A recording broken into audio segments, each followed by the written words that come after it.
ચતુરપિષ્ઠ છે જ નહીં. ચતુર્પિષ્ઠ ર આખો નથી. આપણે પ્રથમ ગ્રાસે મક્ષિકાપાત આપણે મંગલાચરણ કરી ત્યાંથી જ ખોટું બોલતા હોય તો પછી આપણો અભ્યાસ કેટલો ખોટો હોય.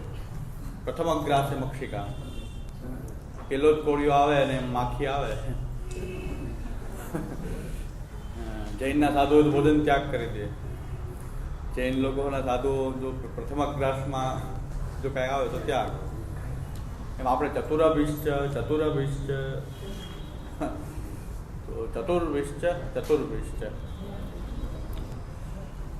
પ્રમેય રસનાણવમાં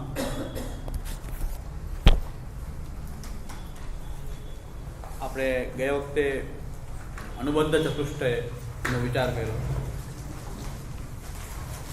પ્રાચીન પદ્ધતિ છે ગ્રંથની અનુબંધ જાણવાની.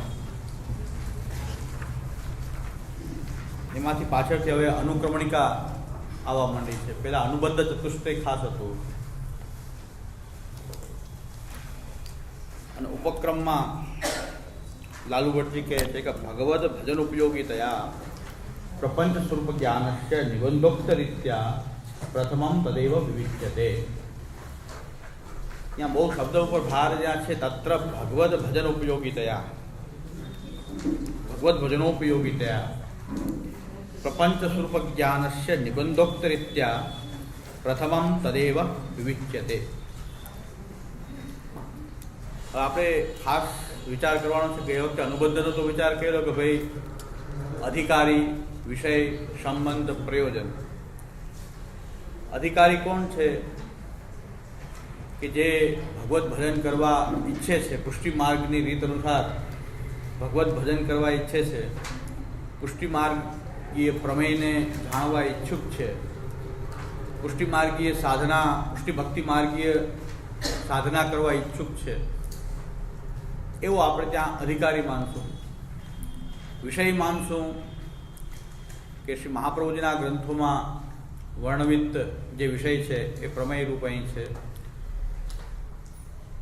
ભાષ્ય, નિબંધ, સુબોધની, વિદ્વત વર્ણન વગેરે ગ્રંથોમાં જે પ્રમેયનું વર્ણન છે, જે વિષયનું વર્ણન છે એ અહીં વિષય છે.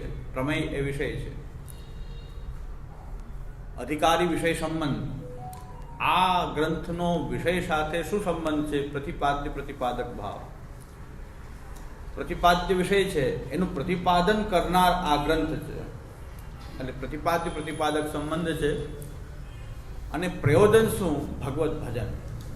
ભગવત ભજનોપયોગિતયા, ભગવત ભજન જ પ્રયોજન છે. એટલે આ વસ્તુ ભૂલાઈ જાય છે. બહુ આપણે ધ્યાનમાં રાખવાની બાબત છે કે પુષ્ટિ માર્ગમાં આપણે કોઈ ગ્રંથોનો અભ્યાસ કરીએ, પછી એ તત્વનો અભ્યાસ કરીએ, કર્તવ્યોનો અભ્યાસ કરીએ કે લીલોપયોગી ગ્રંથોનો અભ્યાસ કરીએ, પણ પ્રયોજન ભૂલાવવું ન જોઈએ. પ્રયોજન અનુદ્દેશ્ય મંદોપી ન પ્રવર્તતે. કોઈ પણ બુદ્ધિ વગરનો માણસ હોય એ જ પ્રયોજન વગર પ્રવૃત્ત થાય. આપણે શું પ્રયોજનથી પ્રવૃત્ત થયા છે પુષ્ટિ માર્ગમાં એ ભૂલાઈ જાય છે. ઘણા અભ્યાસ કરીને પણ ભૂલી જાય છે કે પ્રયોજન શું હતું. પ્રયોજન છે ભગવત ભજન. કોઈ પણ ગ્રંથનો અભ્યાસ કરીએ કે અભ્યાસ થઈને પારંગત બનવા માટે, કોઈ વિદ્વાન બનવા માટે, કોઈ જ્ઞાની બનવા માટે આપણે ગ્રંથોનો અભ્યાસ નથી કરતા, પણ ભગવદ્ ભજનમાં કેવી રીતે આપણી પ્રવૃત્તિ થાય. લાલુ ભટ્ટજીએ બહુ સુંદર રીતે કે ભગવદ્ ભજનો ઉપયોગિતયા પ્રપંચ સ્વરૂપ જ્ઞાનસ્ય નિબંધોક્ત રીત્યા પ્રથમમ તદેવ વિવિચ્યતે. તો ભગવદ્ ભજન શબ્દ ઉપર મને એમ લાગે છે કે એ આપણે ભૂલાઈ જાય છે બધાને. ખાલી આપણે ધ્યાનમાં રાખવું જોઈએ કે ગમે એટલો અભ્યાસ કરીએ આગળ, તો મૂળ વસ્તુ તો ભગવદ્ ભજન છે. શ્રી આચાર્યચરણનો કેવો છે ભગવદ્ ભજનનો જે પ્રકાર છે કે સર્વદા સર્વભાવે ન ભજનીયો વ્રજાધિપ સ્વસ્યાયમેવ ધર્મો હિ નાન્ય ક્વાપી કદાચન.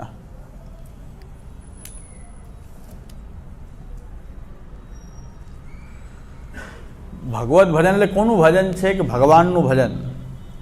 ભગવાનને પણ કેવી રીતે જાણવામાં આવે છે આપણા સંપ્રદાયમાં? બ્રહ્મેતિ પરમાત્મેતિ ભગવાન ઇતિ શબ્દતે. શ્રી કૃષ્ણ જે છે એ બ્રહ્મ પરમાત્મા અને ભગવાન છે.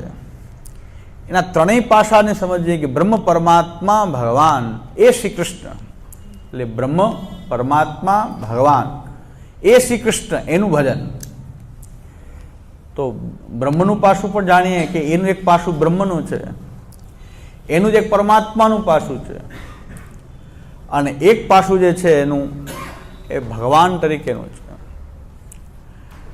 એ ત્રણેય લીલા પાછી શ્રી મહાપ્રભુજીએ નિબંધમાં મંગલાચરણમાં કહેલી છે. ભગવદ્ ભજન શબ્દનો વિસ્તાર કરવા માંગુ છું હું ખાસ, કે એ જ ભૂલાઈ જાય છે, બાકી બધું યાદ રહી જાય. પ્રપંચ વિવેક, જીવ વિવેક, મૂળરૂપ વિવેક બધું યાદ પણ કેના માટે? બસ આપણે પ્રમેય રત્નાનો ગ્રંથ ભણવા માટે, ક્યાંક ભણાવવું હોય તો ભણાવી શકીએ, એ બધું થઈ જાય. પણ પ્રયોજનમ અનુદ્દેશ્ય મંદોપી ન પ્રવર્તતે. ભગવત ભજન જ ભૂલાઈ જાય. મારું તારું આ હુંસા તુસી બધું યાદ આવી જાય. હું વિદ્વાન છું, અમે ભણ્યા છીએ, અમે ક્લાસ ચલાવીએ છીએ, અમે આમ કરીએ છીએ, અમે તેમ કરીએ છીએ. બસ એના માટે ક્લાસ ચલાવ્યો હોય તો ભૂલાઈ ગયું. પ્રયોજનમ અનુદ્દેશ્ય ન મંદોપી ન મંદોપી પ્રવર્તતે. કોઈ મંદ પણ ક્યારેય પ્રયોજન વગર તો પ્રવૃત્ત થતો આપણે મંદ કહેવાય. પ્રયોજન ભૂલી જઈએ અને પાછા પ્રવૃત્ત થઈ જઈએ તો પ્રયોજન તો ભગવત ભજન હતું, તો ભગવત ભજન જે છે એ ભૂલાઈ જાય. શ્રી આચાર્યચરણનો તો એવો મત છે કે પરોપકાર તો પરમ ધર્મ કીધો છે, પણ ભગવત ભજન છોડીને પરોપકાર પણ ના કરવો જોઈએ. ભગવત ભજનનો જો વિરોધી હોય તો પરોપકાર પણ ના કરવો જોઈએ. પરોપકાર એવો જ કરવો જોઈએ કે જે ભગવત ભજનને વિરોધી ના હોય, એમાં અડચણરૂપ ન હોય, બાધારૂપ ન હોય. આપણું એક જ ગોલ છે ભગવત ભજન.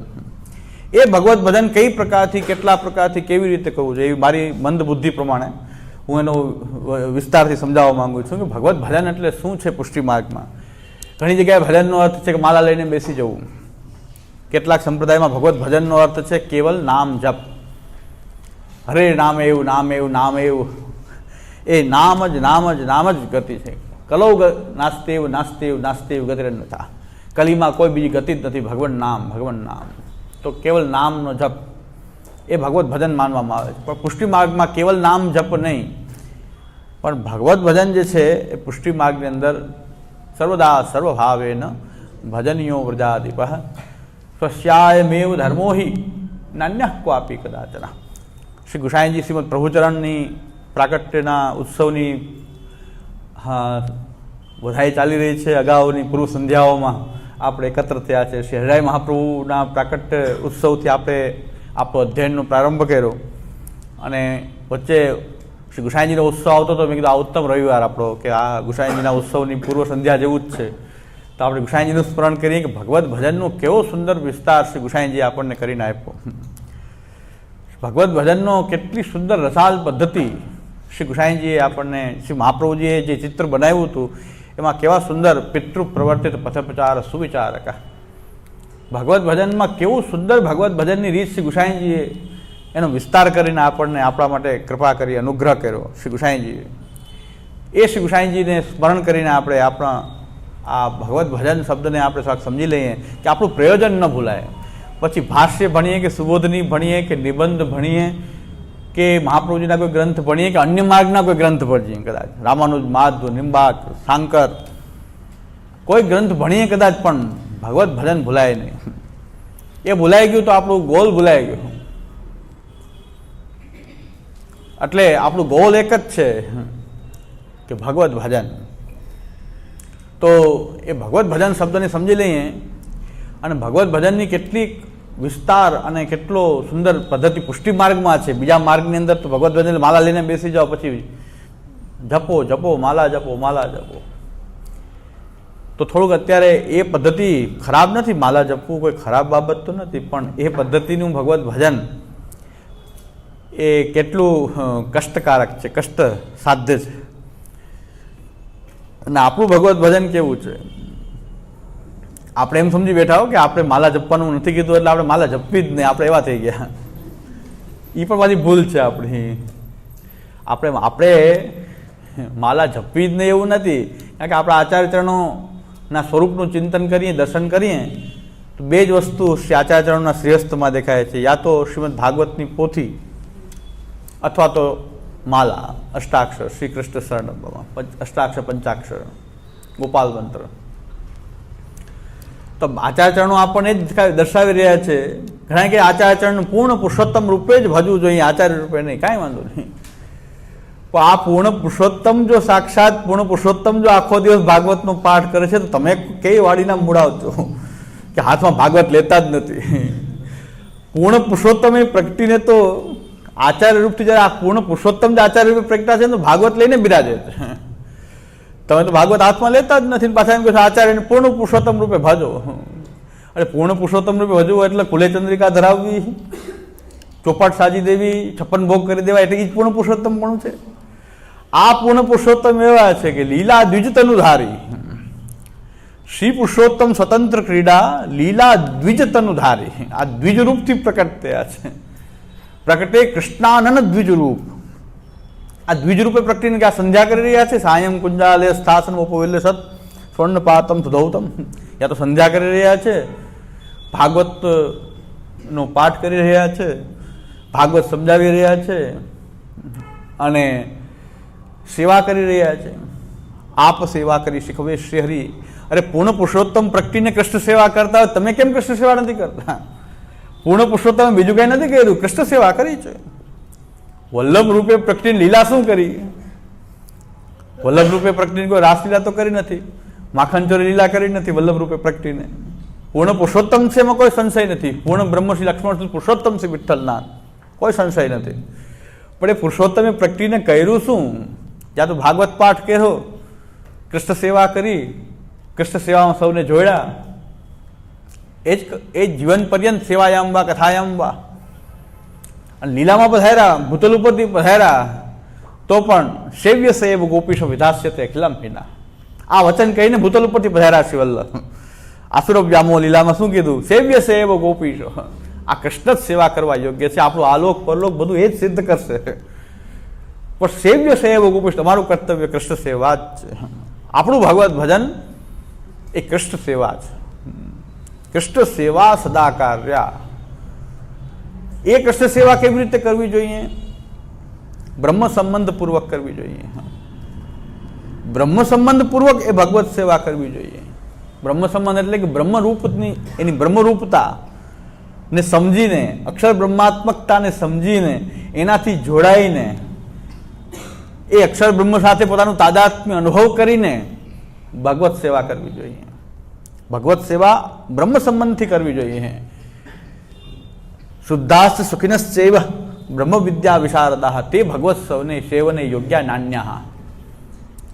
શ્રી મહાપ્રભુ કહે છે શુદ્ધાસ્ત સુખિનશ્ચૈવ બ્રહ્મ વિદ્યા વિશારદાઃ. સેવા કરવા માટે કોણ યોગ્ય છે? ભગવત ભજન કરવા માટે પુષ્ટિમાર્ગમાં યોગ્ય કોણ છે?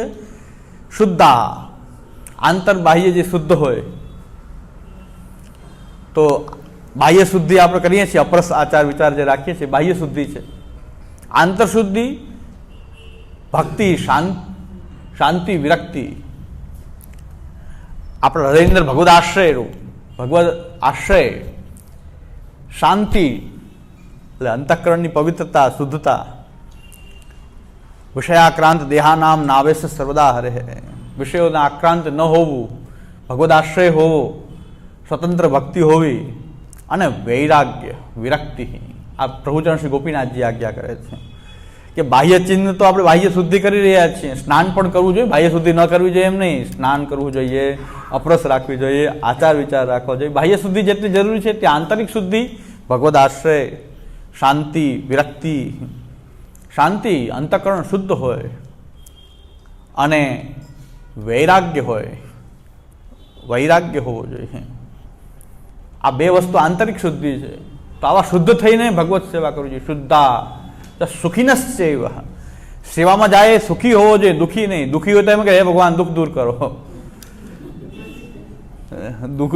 દુઃખી હશે, સેવામાં જશે, શું કહેશે? મારું દુઃખ દૂર થાય, બસ એક જ વાર. તો ભગવાન દુઃખી થઈ જાય. જો દુઃખી સેવામાં જશે ને કેવલ દુઃખની દૂર કરવાની ભાવના કરશે તો ભગવાન પણ દુઃખી થશે, પ્રભુ દુઃખી થશે કે આવા દુઃખી કેમ આવ્યા.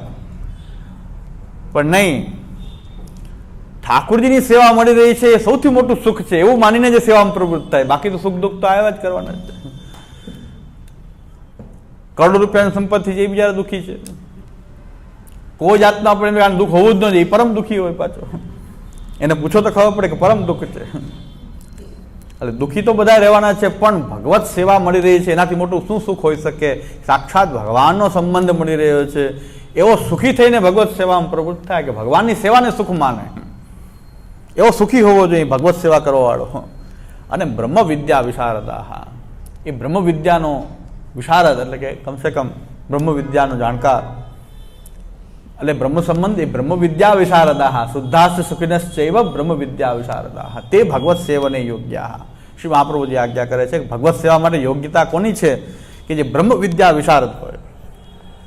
બ્રહ્મ વિદ્યા વિશારદતા કેવી રીતે આવશે? બ્રહ્મ સંબંધ કરનાર સર્વેષામ દેહ જીવયોહો, અક્ષર બ્રહ્માત્મક આખું જગત જાણે અને પોતે પણ અક્ષર બ્રહ્માત્મક છે એમ જાણે. આ બ્રહ્મ વિદ્યા છે. બ્રહ્મ વિદ્યા શું કહેવા માંગે છે? આમાં આવશે બ્રહ્મ વિદ્યાનું પ્રકરણ આવશે. હમણાં એક વચન છે, બૃહદારણ્યક ઉપનિષદનું વચન લાલુ ભટ્ટજીએ ટાંક્યું છે. બ્રહ્મ સાથે એવું તાદાત્મ્ય કેળવી લેવામાં આવે બ્રહ્મને જાણીને. બ્રહ્મવિદ બ્રહ્મૈવ ભવતી, બ્રહ્મવિદ બ્રહ્મૈવ ભવતી. જે બ્રહ્મને જાણે છે એ બ્રહ્મ થઈ જાય છે, અક્ષર બ્રહ્મ. કારણ કે અક્ષર બ્રહ્મ સિવાય બીજું કાંઈ છે જ નહીં. તો આપણે કોણ છીએ? અક્ષર બ્રહ્માત્મક છે. અક્ષર બ્રહ્મ જ સર્વત્ર વ્યાપ્ત છે, તો આપણે કોણ? અક્ષર બ્રહ્માત્મક છે. તો એ બ્રહ્મને એવી રીતે જાણે, પોતે બ્રહ્માત્મકતાનો જ અનુભવ કરશે, પોતે પોતાનામાં બ્રહ્માત્મકતાનો જ અનુભવ કરશે. બ્રહ્મથી અલગ હું છું જ નહીં. એટલે બ્રહ્મ સંબંધ, હવે બ્રહ્મ સંબંધ થયું. આ ટકે શેર ભાજી, ટકે શેર ખાજા જે બ્રહ્મ સંબંધ થાય છે એમાં દેવાવાળાને ખબર નથી, લેવાવાળાને ખબર નથી. દેવાવાળા શું દઈ રહ્યા છે ને ભાન નથી, ખાલી શિષ્ય મૂંડી રહ્યા છે. ચેલા આવ્યા, ચેલાને બસ મૂંડો, જેમ બકરા આવ્યા નથી કાંઈ પણ નથી. એને ખબર નથી કે આ બ્રહ્મ વિદ્યાનો ઉપદેશ કરી રહ્યો છું. આ એક દુઃખની વાત એ છે કે હું બ્રહ્મ વિદ્યા બતાવી રહ્યો છું. એને પણ એવી કોઈ સ્પિરિટ નથી કે બ્રહ્મ વિદ્યા આપી રહ્યો છું. અને લેવાવાળાને બિચારાને ક્યાંથી હોય? પછી દેવાવાળાને સ્પિરિટ ન હોય અને શ્રી કૃષ્ણ શરણમ મમઃ બોલતા હોય તો પછી ગદ્ય મંત્ર કેવો બોલતા હશે? શ્રી કૃષ્ણ શરણમ મમઃ યુટ્યુબમાં જોઈ લેજો, હું ખોટું બોલતો હું. યુટ્યુબ એક પ્રમાણ છે, પ્રત્યક્ષ પ્રમાણ. યુટ્યુબ અત્યારે કે પ્રમાણ વ્યવસ્થા, યુટ્યુબમાં જોવું જોઈ લો. મારા શ્રી એમ બોલે છે કે શ્રી કૃષ્ણ શરણમ મમઃ, મમઃ સંસ્કૃતની ડિક્શનરી જોઈ લો, મમઃ મળે તો ક્યાંય. અષ્ટાક્ષર શુદ્ધ ન બોલતા હોય તો એ ગદ્ય મંત્ર કેવો બોલતા હશે? એ આશ્ચર્ય. ગદ્ય મંત્ર કેવો બોલાતો હશે? એ ગદ્ય મંત્રનો ઉપદેશ કેવો થતો હોય? હવે આમાં તો બ્રહ્મ વિદ્યા, આ તો એટલી બધી સ્પિરિટવાળી દીક્ષા છે કે પોતાનામાં અક્ષર બ્રહ્માત્મકતાનો બોધ થશે, સર્વત્ર અક્ષર બ્રહ્માત્મકતાનો બોધ થાય. એ અક્ષર બ્રહ્મમાં સ્થિત થઈ અને હું હવે મારા કૃષ્ણની સેવા કરું. કૃષ્ણનું જે અક્ષર બ્રહ્માત્મક પાસું છે એનો સંબંધ, અક્ષર બ્રહ્માત્મકનું જે પાસું જે કૃષ્ણનું છે એનો સંબંધ એ બ્રહ્મ સંબંધ. એટલે બ્રહ્મ વિદ્યા વિશારદા તે ભગવત સેવને યોગ્ય. જો તમને બ્રહ્મ સંબંધ ન હોય કે બ્રહ્મ સંબંધ દીક્ષાનો જો અનુભવ ન હોય તો જે અક્ષર બ્રહ્માત્મકતાનો બોધ જ નહીં થાય. અક્ષર બ્રહ્માત્મકતાનો બોધ નહીં થાય તો સેવામાં વપરાતા પદાર્થો, ખાસ કરીને ભગવાન મૂર્તિ, જે સાક્ષાત ભગવાનની જે મૂર્તિ છે એમાં જ વિશ્વાસ નહીં થાય. પહેલી વસ્તુ, આર્ય સમાજી જેમ કે ભગવાન જળ થઈ ગયા, પથ્થરના ભગવાન થોડા હોઈ શકે. આર્ય સમાજી લોકો કહે છે પથ્થરનો ભગવાન હોય ભગવાન તો શુદ્ધ સચ્ચિદાનંદ ચૈતન્ય છે, આ પથ્થરને તમે ભગવાન કહો છો? તો ભગવાનની અંદર જડતા આવી ગઈ. જળને બસો તમે જળ થઈ જશો. આર્ય સમાજી લોકોનું તર્ક છે. અમારે એટલે પેલા બ્રહ્મ સંબંધ એટલે જ અમે આપી દઈએ છીએ. આ તર્ક ખોટા બધા ઊભા જ ન થાય. કારણ કે બધું જે બહેનો છે તો કદાચ તમે કહો છો મૂર્તિ પથ્થરની છે, મૂર્તિ પિત્તળની છે, મૂર્તિ કદાચ કોઈ ચિત્રની છે, પણ સર્વત્ર અક્ષર બ્રહ્મ છે, તો પછી પિત્તળ અક્ષર બ્રહ્મ કેમ ન હોઈ શકે? પથ્થર અક્ષર બ્રહ્મ કેમ ન હોઈ શકે? બ્રહ્મ સંબંધથી આ બધી શંકા દૂર કરી દીધી આચાર્ય ચરણાનંદ પ્રભુએ, સાક્ષાત આપણા પુષ્ટિ પુરુષોત્તમ પ્રભુએ બ્રહ્મ સંબંધથી ચિંતા દૂર કરીને કે આ ચિંતા ઊભી રહે પાછી. આ મૂર્તિ તો પથ્થર છે, આમાં બધા ઉપચાર કરવાથી કે આખો દિવસ તો આપણે પથ્થરની જ પૂજા કર્યા કરશું, તો ભગવાનની પૂજા ક્યાં કરે? અરે ભાઈ, મૂર્તિ પૂજાનો જે સિદ્ધાંત જ બ્રહ્મ સંબંધથી આપણે સમજીએ કે ભાઈ સર્વત્ર અક્ષર બ્રહ્મ જ પ્રકટ થયું છે, તો જડ ચેતન દરેક પદાર્થ જે છે એ અક્ષર બ્રહ્માત્મક છે, તો ભગવાન મૂર્તિ અક્ષર બ્રહ્માત્મક કેમ ન હોય? અને અક્ષર બ્રહ્મ ને પરબ્રહ્મ તો કોઈ ભેદ નથી. અક્ષર બ્રહ્મ ને પરબ્રહ્મ તો બે જ્યાં અક્ષર છે ત્યાં પૂર્ણ પુરુષોત્તમ તો ગમે ત્યાંથી પ્રકટ થઈ શકે છે. અક્ષર બ્રહ્મની અંદર એ સ્થિત છે, અક્ષર તો એનું ધામ છે. અક્ષરની બહાર તો પૂર્ણ પુરુષોત્તમ હોય નહીં, અને પૂર્ણ પુરુષોત્તમ સચ્ચિદાનંદ છે. સચ્ચિદાનંદ છે એટલે આપણે જે ઉપચાર કરીએ એનું જ્ઞાન એને કેમ નથી? મૂર્તિની અંદર જ એ બેઠો છે. મૂર્તિ અક્ષર બ્રહ્માત્મક છે અને એ સચ્ચિદાનંદ છે તો જ્ઞાન છે. જો કણકણનું એને જ્ઞાન હોય તો મૂર્તિમાં જે આપણે ઉપચાર કરી રહ્યા છીએ, જગાવવાના, પોઢાવાના, સ્વાક્ષુટ રોગવાના, ગદલ ધરાવવાના, એનું જ્ઞાન એને નથી. એટલો જળ છે કે એને એ જ્ઞાન ન થઈ શકે, એટલી એની લિમિટેશન છે મૂર્તિની. અરે ભગવાન સર્વરૂપ બની શકે તો મૂર્તિરૂપ બની શકે. મૂર્ખતા એવી છે આ લોકોની, આર્ય સમાજી લોકોની મૂર્ખતા કહું છું હું તો. એ એમ કહે છે કે ભાઈ આ અમરનાથની જે ગુફામાં જે શિવલિંગ બને છે એ તો બરફનું બને છે, એને આ લોકો મહાદેવજી કહી દે છે. લોકો બધા ગાંડા થઈને અહીંયા મહાદેવજીની ઉપાસના કરવા જાય છે. એ તો પહોંચી ગયા સ્વામી અગ્નિવેશ. એ સ્વામી અગ્નિવેશ એમ કહેતા હતા કે ભગવાન તો બરફના ટુકડાને શિવ કહે છે. આ લોકો બધા મૂર્ખ લોકો છે, આ શિવ માને છે બધા આ બરફના ટુકડાને.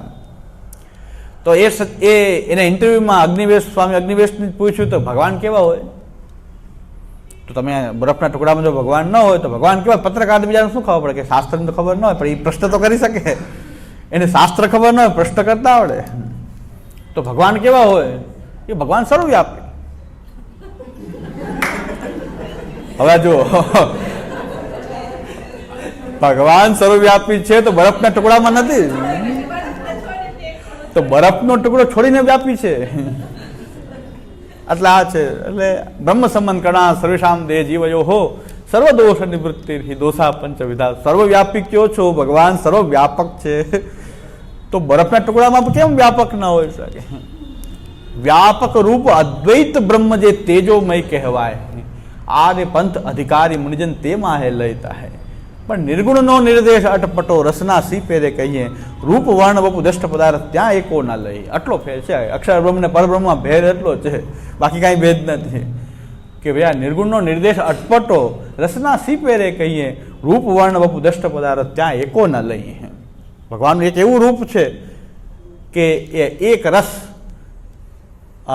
અપરિચ્છિન્ન સત્તા અને ચેતનાનો એટલો વિસ્તાર કે જેમાં નિર્ગુણનો નિર્દેશ અટપટો બધું એક રસ સચ્ચિદાનંદ એ અક્ષર બ્રહ્મ છે. એ અક્ષર બ્રહ્મની અંદરથી એનું ધામ બનાવીને બિરાજેલો જે ધામી છે એ પુરુષોત્તમ છે, એ શ્રી કૃષ્ણ છે. યસ્માત સરમતિતોહમ અક્ષરાદપિચોત્તમ અતોષ્મી લોકે વેદે ચ પ્રથિત પુરુષોત્તમ. એમાં પ્રભુ એક શબ્દ વાપરી રહ્યા છે કે ક્ષરથી હું અતીત. યસ્માત ક્ષરમ અતિતો. અક્ષરથી અતીત નથી, અક્ષરથી અતીત નથી કીધું, ક્ષરથી અલગ. પુરુષોત્તમ માટે છે, અક્ષર બ્રહ્મ માટે નથી આ શબ્દ. ક્ષરથી અતીત એ પુરુષોત્તમ, પણ અક્ષરાદપી ચોત્તમ. અક્ષરથી હું ઉત્તમ છું, અક્ષરથી અતીત તો પછી ક્યાં? અક્ષરની બહાર તો હોય જ નહીં. અક્ષર ધામ તણા છો ધામી. દયારામભાઈ કહે છે કે અક્ષર ધામ તણા તો આપ ધામી છો, એની બહાર તો હોય ને, અતીત તો ન કહી શકાય. પણ અક્ષરાદપી ચોત્તમ, એનાથી ઉત્તમ છું. એ હું પુરુષોત્તમ શ્રી કૃષ્ણ છું. એટલે અક્ષરમાં જ પુરુષોત્તમ છે. અક્ષર સર્વવ્યાપી છે, અક્ષર સર્વવ્યાપી છે. એટલે આપણો હવે શરૂ થાય છે પ્રપંચ વિવેક શરૂ થાય છે કે આ પ્રપંચની જ તકલીફ છે બધાને. જીવને તો શંકરાચાર્ય કે જીવો બ્રહ્મેવ ના પરખ કે છે, જીવો બ્રહ્મેવ તો કે છે, પણ અક્ષર આ પ્રપંચ માટે તો કે છે મિથ્યા. પ્રપંચ છે તો મિથ્યા છે, તકલીફ પ્રપંચ સાથે છે ને. એનાથી આગળ જઈને દ્વૈતવાદીઓ પણ કહે છે ભાઈ ભગવાન અને આ જગત બે વચ્ચે અદ્વૈત નથી પણ દ્વૈત છે, બે જુદા છે. આ હે છે, ત્યાજ છે, હીન છે, એ બ્રહ્મ કેવી રીતે હોઈ શકે? એ તો એનો કંટ્રોલર છે, બનાવનારો છે, કંટ્રોલર છે. દ્વૈતવાદી એમ માને છે કે આનો કંટ્રોલ કરે છે, પણ એનો કર્તા છે. પણ એ જેને આપણે કહીએ છીએ કે ઉપાદાનના રૂપમાં વ્યાપક જે છે એ દ્વૈતવાદીઓ સ્વીકારી શકતા નથી. કારણ કે એમાં દ્વૈતપણું પાસે કે બધું અલગ છે, જે મધ્વાચાર્યજીનો મત છે દ્વૈત મત. અને રામાનુજાચાર્ય થોડાક નજીક આવીને એમ કહે છે કે શરીર અને શરીરીનો જે ભેદ છે એ પ્રકારનું આ જગત જે છે, જળ અને ચેતન જગત જે છે એનું શરીર છે, અને એની અંદર બિરાજતો એનો કંટ્રોલર જે છે પરમાત્મા જે છે. એટલે શરીર શરીરી વચ્ચે પણ કંઈક શરીર અને શરીરી, જીવ અને આ શરીર વચ્ચે જે ભેદ છે એવો ભેદ તો પરમાત્મા અને જગત વચ્ચે છે. ભેદ તો ત્યાં આવી જ ગયો. શરીર શરીરી કીધું, પરમાત્માનું શરીર કીધું, પણ પરમાત્મા જ વ્યાપક રૂપે છે એવું ત્યાં સિદ્ધ થતું નથી. એ રામાનુજાચાર્યનો વિશિષ્ટાદ્વૈત છે. તો હવે આપણે ક્યાં ઉભા છીએ કે આ તકલીફ તો બધાને પ્રપંચ માટે છે ને, જીવ માટે. જીવને બ્રહ્માંશ કહેવામાં કોઈ તકલીફ નથી. શંકરાચાર્ય તો જીવને બ્રહ્મ માને જ છે. આ જગત બ્રહ્માત્મક છે ત્યાં તકલીફ ઊભી થાય છે કે બ્રહ્માત્મક છે તો બ્રહ્મ જ જગતરૂપ થયો છે એમ કહેવામાં 112ની છાતી જોઈએ એવું લાગે છે. 56ની છાતી કામ ન ચાલે, 112 એ આપણા આચાર્ય ચરણ છે. શ્રીમદ વલ્લભ નામ ધૈર્ય સદૃશો ન ભાવી ન ભૂત. આ પ્રપંચ વિવેક જ બહુ મહત્વનો છે. અહીં સત્પ્રકરણ બહુ મહત્વનું છે શાસ્ત્રાર્થમાં. કારણ કે તકલીફ બધાને જગતને બ્રહ્મરૂપ કહેવામાં જ મોટી તકલીફ થાય છે કે આ હે છે, ત્યાજ છે, હીન છે, ઉત્પત્તિ વિનાશશાલી છે, બધા ખરાબ દુર્ગુણ જગતમાં જ દેખાય છે. એને બ્રહ્મ કેવો? એ તો વધારે વધારે પરમાત્મા કહે કે ભાઈ એનો કંટ્રોલર છે, એનું કંટ્રોલ કરવાવાળો અંદર બિરાજીને શરીર આ એનું શરીર છે, એનો શરીર જે છે પરમાત્મા છે. આટલું સ્વીકારી શકાય. પણ એનાથી આગળ એ જ બન્યો છે જગતરૂપ. એ કહેવા માટે તો શ્રી આચાર્ય શ્રીમદ વલ્લભ નામ દૈય સદૃશો ન ભાવી ન ભૂતોષી. 56ની છાતી, 56ની છાતી કામ ન કરે તો 112, 56 તો 112 થાય ને. એટલે આચાર્યનું કેટલું મોટું વિશાળ હૃદય છે કે, અને કેટલી અખંડમ કૃષ્ણવત સર્વમ. શ્રી આચાર્ય અખંડમ કૃષ્ણવત સર્વમ. આ જે કાંઈ છે એ કૃષ્ણ જ છે. અખંડમ કૃષ્ણવત સર્વમ. તો આ તો આચાર્યચરણ જ બોલી શકે. એ તો પ્રપંચ વિવેક ભણીએ તો જ ખ્યાલ આવે કે તકલીફ તો અહીંયા છે બધાને. જગતને બ્રહ્માત્મક કહેવામાં તકલીફ છે. એટલે થોડોક આપણે ભગવત ભજનનો જ આ બધી પ્રકાર છે કે ભગવત ભજન ઉપયોગી તયા કહે છે. આપણું ભગવત ભજન આપણે કેમ કરવું છે